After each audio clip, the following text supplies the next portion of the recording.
Media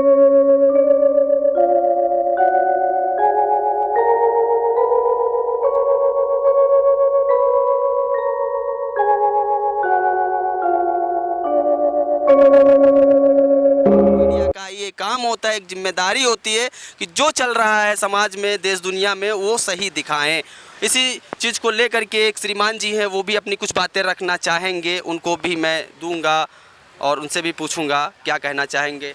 ये श्रीमान जी हैं, बताएं श्रीमान जी।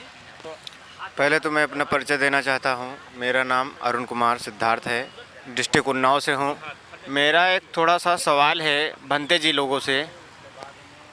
और भंते जी लोगों से मेरा सवाल ये है कि मैं बहुत आशा और उम्मीद के साथ में आया था कि जो मेरे घर वाले हैं, जो मेरे पड़ोसी हैं, जो मेरे में आया था कि मेरे गांव में मेरे घर वाले जो भी इन सारी चीज़ों से अनजान हैं, मैं इस विषय में आया था।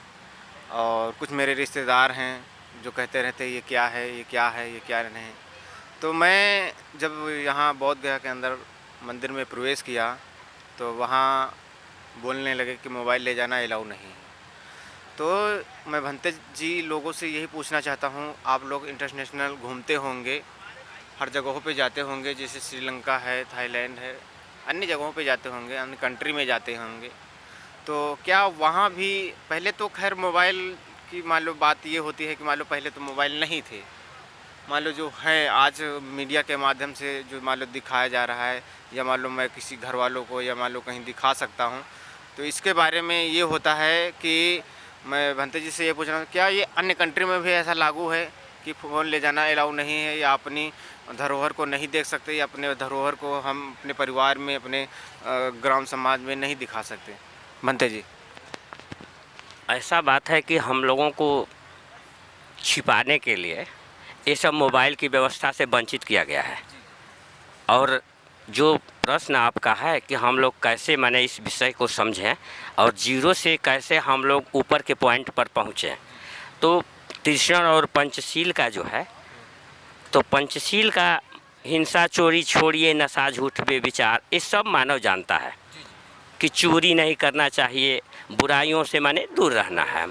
तो हम लोग धीरे धीरे उसी बात को पाणाति पाता बेरमणि शिखापदम समादयामि, आदि निदाना बेरमणि शिखापदम समादयामि, कामेषु मिच्छाचारा बेरमणि शिखापदम समादयामि, मूसावादा बेरमणि शिखापदम समादयामि, सूरा में रज मज पमाद ठाना बेरमणि शिखापदम समादयामि, सपपस्य अकारणम कुशलस्य उपसंपदा सचित परिमोदमनम एतम बुधानुशासनम, साधु साधु साधु। हम लोग जाकर टीचर की तरह शिक्षक बनकर और गांव में उपासक और उपासिकाओं को अपना समझकर, या किसान या मानव मानवी को हम लोग शिक्षा देते हैं कि हिंसा, चोरी छोड़िए, नशा, झूठ, बेविचार, और पंचशील सिद्धांतों में गौतम उच्च विचार। इनका महामानव का जो विचार है, ये ऐसा विचार है कि संसार अच्छे से अच्छे मार्ग पर जाने का रास्ता यही है। जब सज्जन मानव बनना है तो ये सब पंचशील धारण करना है।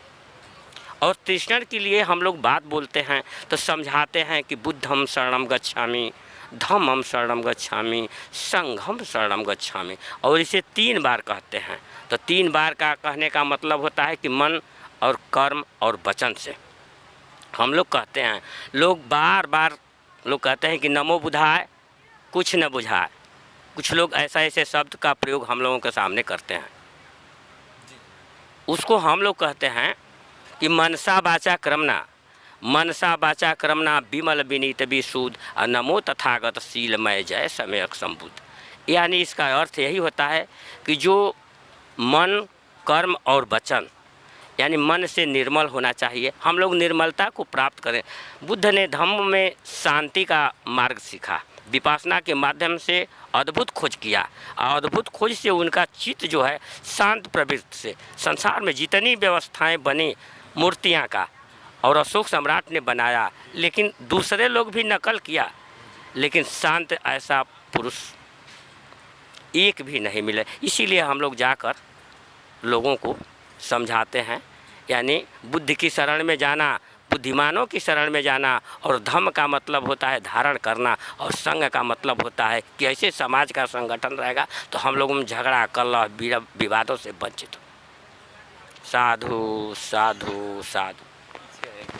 जैसे कि बनते जी ने जानकारी दी और ये श्रीमान जी ने भी कुछ बोला और कुछ कहना चाहते हैं श्रीमान जी, एक बार फिर से पुनः श्रीमान जी ने कहा कि ये जो हमारी चोरी है, तो जैसे अभी बनते जी ने बताया जो त्रिशरण है, त्रिशरण का जो पालन करना है, तो वैसे ही गांव की भाषा में लोग बोलते हैं कि पहले राजा और महाराजा शायद वो तिरबाचा भरवाते थे कि आप ऐसा करोगे या नहीं करोगे। शायद वो तिरबाचा जो शब्द है वो भी हमारे त्रिशरण से ही चुराया गया है, ऐसा प्रतीत होता है। और ऐसा प्रतीत होता है तो ऐसा जो है कन्फर्म बनते जी करेंगे। क्या सर ऐसा वो ऐसी बात है कि उन लोगों का, हम ही लोगों का कन्वेंट करके, लोग हस्तक्षेप करके वो अपना अधिकार जमाते थे। लेकिन अब समाज जगा तो उसका धीरे धीरे धीरे धीरे हम लोग खोज करना शुरू किया। तो इसी तृष्णा को और पंचशील को उन्होंने बताया। 3-5 कहता था, 3-5 का चक्कर में क्या पड़े हो। लोग कहता था कि 3-5 के चक्कर में क्या पड़े हो, तो 3 और तृष्णा और 5 और पंचशील।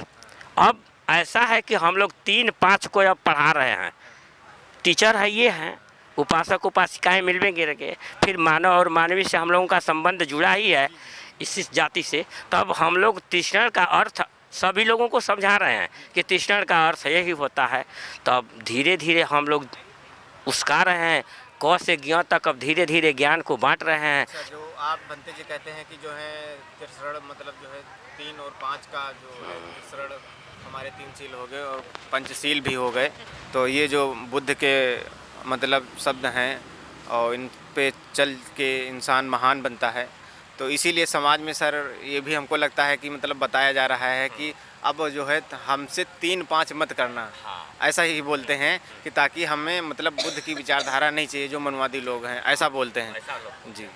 तो उसको हम लोगों ने ऐसा विस्तार रूप से 3-5 जब उन्होंने कहा तो 3-5 को हम लोग विस्तार रूप से समझाना शुरू कर दिए हैं। अब जग चुका है, अब जग चुका है, नया पीढ़ी धीरे धीरे अनुसरण कर रहा है। और 3-5 को इतना अच्छा ढंग से समझाकर अब 10 पर हम लोग पहुँचे हैं। 10 परमिताएँ तथागत बुद्ध की सबसे बड़ी 10 परमिताएँ ऐसी है: दान और शील, वीर, नैष्कर्म, इसी तरह मैत्री और प्रज्ञा। ऐसे 10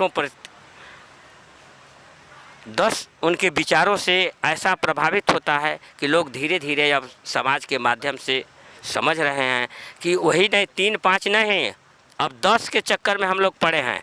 और 10 से भी अब हम लोग 24 तीलियाँ यानी 32 तीलियाँ के बाद में अब 24 तीलियाँ तक हम लोग संशोधन कर चुके हैं और सभी को धीरे धीरे समाज के ऊपर बता रहे हैं। जो अशोक चक्र के ऊपर जो तीलियाँ बनी हुई है, सारनाथ का मृगदाय नाम था, उस तीलियाँ को अब हम लोग धीरे धीरे धीरे धीरे समाज के ऊपर प्रभाव डाल रहे हैं और समझा रहे हैं। उसका क्रॉस करके अंबेडकर साहब ने 24 तीलियाँ का अध्ययन किया।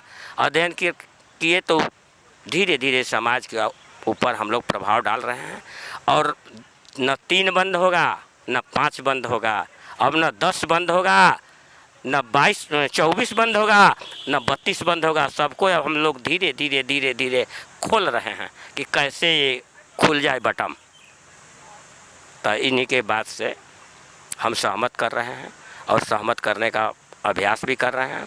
और यहाँ बोधि विहार में हम लोग आकर धरना प्रदर्शन में बैठे हैं और उस कार्य को सुचारू रूप से चलने के लिए सभी से मदद, सभी से दान राशि, सभी से विचार, समता का भाव रखते हैं हम लोग शांति से भी अपना हक मांगते हैं, किसी के दबाव से भी नहीं।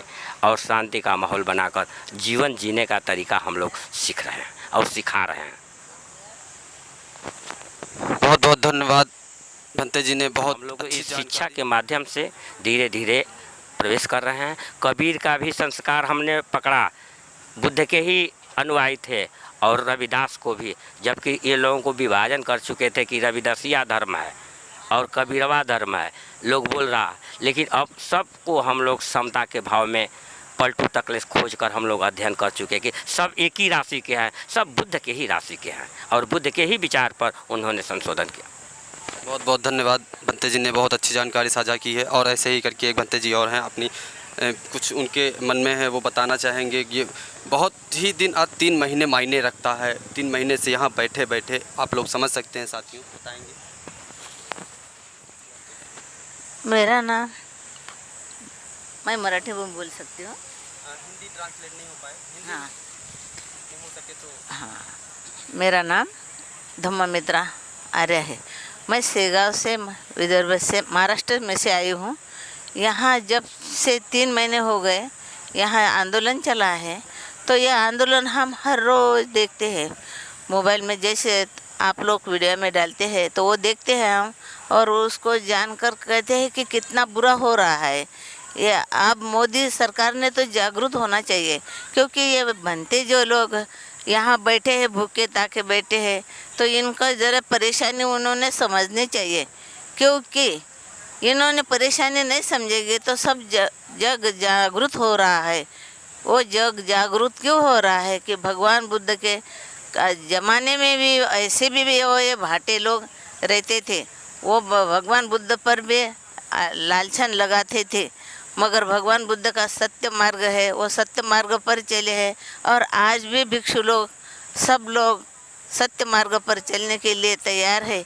इसीलिए इन्होंने, भारत सरकार ने सबका ये महाबोधि महाविहार उनके ताबे में देना चाहिए, क्योंकि इतना परेशान नहीं करना चाहिए। राम मंदिर जैसा उन्होंने गद्दारी से बनाया, और बना के जैसा क्या बोलते वो कोरोना में उन्होंने बना के रखा। कोरोना में तो घर के बाहर निकलने के लिए भी लोगों को मनाही थी, मगर उन्होंने उस टाइम पे बना के रखा तो बनाया, अच्छा ठीक है, मगर वहाँ भी तो सब बुद्ध की स्तूप निकले थे ना, तो क्यों ये ऐसे छुपा रहे हैं? कितने दिन तक छुपा रहेंगे? मोदी सरकार बाहर जाते और मैं बुद्ध के देश का हूँ, बुद्ध के देश से आया हूँ बोलते हैं, मगर वही इतना गद्दारी से बोलते हैं, इतना झूठ बोलते हैं, तो उनको समझना चाहिए ना कि हम कितना झूठ बोलते हैं। उनके मन में कभी झूठ का पर्दा नहीं हटता क्या? सत मार्ग पे चलने का लिए उनको सद्बुद्धि भगवान देते नहीं है क्या? क्यों बुद्ध को बदनाम करते हो कि हम बुद्ध के देश से आए हैं? तो बुद्ध के देश से आए तो ये बुद्ध धर्म को सब लोगों का ये महाबोधि महाविहार है, उनके ताबे में देना चाहिए। नहीं देंगे तो अब सब जन सब जागरूक हो रहा है। ये जम्बू द्वीप था पहले, ये किसके बाप का नहीं है, ये भगवान बुद्ध का जम्बू द्वीप था और जम्बू द्वीप ही बनेगा। ये भी मेरी आशा है कि जब जम्बू द्वीप बनना चाहिए। भगवान बुद्ध ने जो बोल के बताया, करके बताया, मानव जाति के लिए सुख शांति समृद्धि सब तैयार करके रखी है और चले गए हैं, मगर उनके विचार अभी भी 250 साल के बाद भी अभी भी कायम है, क्योंकि जो भिक्षु है वो पढ़ते हैं, ज्ञान बांटते हैं, सबको देते हैं, इसीलिए वो जैसे सब लोग जागरूक हो रहे हैं।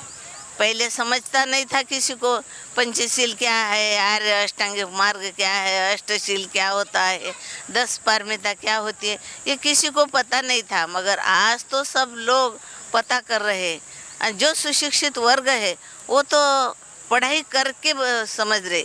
जो इतिहास आज दबा जा रहा है वो इतिहास पुनः जागरूक हो रहा है। इतिहास को जागरूक करने के लिए सब नई पीढ़ियाँ तैयार हो रही हैं, क्योंकि भगवान बाबा साहेब ने 1956 साल में जो धर्म दीक्षा दी, उन्होंने क्यों नहीं कौन सा धर्म स्वीकारा, उन्होंने क्यों धर्म स्वीकारा कि बुद्ध का, क्योंकि बुद्ध का धर्म सत्य है और शांति पर चलने का निर्णय है उनका। तो इसीलिए बुद्ध धर्म पर चलने वाले सब लोग अब जागरूक हो गए हैं। नई पीढ़ी तो बहुत जागरूक हो रही है। जब भी उनको मालूम नहीं था तो वो सोए थे, मगर अब जागरूक है। तो जागरूक होने के बाद वो सब चिंगारी अब लग गई है, मगर मोदी सरकार ने जल्दी से जल्दी जागरूक होना चाहिए और उनका हक उनको देना चाहिए। राम मंदिर में जैसा उनके लोग रहते हैं, मस्जिद में जैसे मुस्लिम लोग रहते हैं, जैसे सब समाज में लोग रहते हैं, क्रिश्चियन का मंदिर में क्रिश्चियन रहते हैं, तो वैसा महाबोधि महाविहार में भी सुद्धा ये बुद्ध के ताबे में होना चाहिए। हाँ, तो ये होना चाहिए क्योंकि जो हमारा कोई अब तीर्थ स्थान बचा नहीं। 888,000 अशोक सम्राट ने स्तूप बनाए हैं, वो स्तूप धीरे धीरे धीरे निकल रहे हैं। वो कितना भी दबा के रखे, मगर सत्य एक दिन सामने आएगा ही। झूठ का मुंह काला हो जाएगा और सच का पाला पड़ जाएगा। तो ये सच है, ये सच तो जमाना देख रहा है कि ये सच कितना दबा के रखा है, मगर आज ये जमाना रखेगा नहीं, सब सावध हो गए हैं। तो इसीलिए मैं थोड़ा सा बोलती हूँ। मुझे तो हिंदी में ज़्यादा बात करने नहीं आती, मगर मैंने प्रयास किया कि बहुत चलो, हाँ, थोड़ा सा प्रयास किया कि हिंदी में बोल के आपको बताओ। ये इतिहास इन्होंने दबाया है। जैसा भगवान बुद्ध के ज़माने में भी इन्होंने ब्राह्मण लोगों ने भगवान बुद्ध पर लांछन लगाया था, सुंदरी का आरोप, जो आरोप, बहुत सारे आरोप लगाए थे। वो आरोप तो इतिहास पढ़े होंगे, नहीं पढ़ा होगा तो मोदी जी को बोलना और इस शासन को बोलना कि वो पढ़ो। और बाबा साहेब ने संविधान में लिखा है, संविधान में जो लिख कर रखा है, सब मानव जाति एक ही है। मानव जाति के लिए सब उन्होंने सुविधा करके रखी है, श्रेया को भी कर रखी है। सावित्रीबाई फुले ने जो महिला के लिए शाला खोली है, वो शाले के लिए आज जो महिला बाहर आदमियों के बाजू में खड़ी होकर अपना सब कर्म